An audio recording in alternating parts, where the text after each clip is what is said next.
quels que soient les ennuis que nous avons, quels que soient les chagrins ou les peines qui nous accablent, toutes ces choses ont leur raison d'être. Elles sont là pour une raison. Prenons par exemple le cas de Noé dans la Bible. Un déluge était survenu et toute la terre avait été détruite. La végétation et toutes les autres choses avaient été détruites. Tout sauf Noé et la semence qu'il avait emportée dans l'arche. Le dessein de Dieu ne peut jamais connaître l'échec. Rien ne peut y faire échec. Oh, comme nous devrions être heureux aujourd'hui de nous reposer sur cette glorieuse révélation de la parole du Dieu vivant.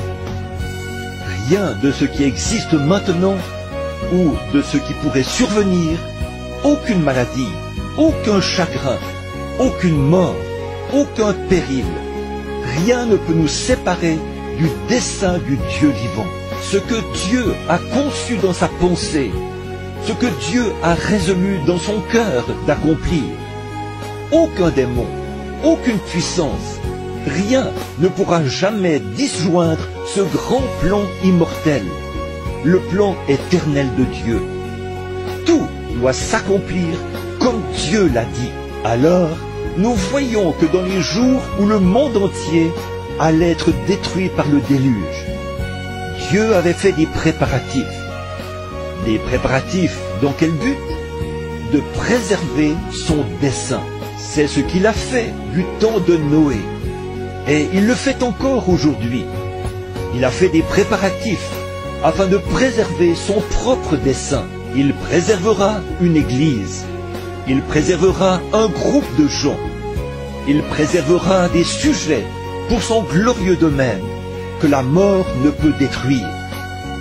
Et nous savons bien que c'est par la foi que nous croyons ceci. Mais la résurrection produit un solide fondement sur lequel repose notre foi. Rien ne peut détruire cela. Comme l'a écrit une fois le poète, « Oh, quel avant-goût de la gloire divine, héritier du salut, acquis par Dieu, né de son esprit, lavé dans son sang. » Quelle assurance! Sur ce roc solide, la résurrection de notre amoureux béni, le Seigneur Jésus. Rien ne peut détruire cela. Cela a été planté, c'est la semence de Dieu. Le but de Dieu, c'est de nous donner le Saint-Esprit béni. Le but de Dieu, c'est de nous montrer des signes, des prodiges et des miracles. C'est le but de Dieu, et rien ne peut le détruire. Toutes les puissances de l'enfer auront beau s'engager à fond à combattre ce but, il prévaudra quand même. Nous avons la promesse éternelle de Dieu.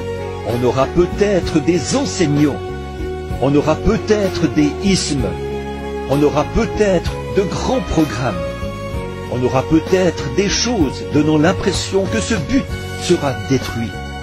Mais il ne pourra jamais être détruit. Le but de Dieu, c'est de veiller à ce que ce but prévale.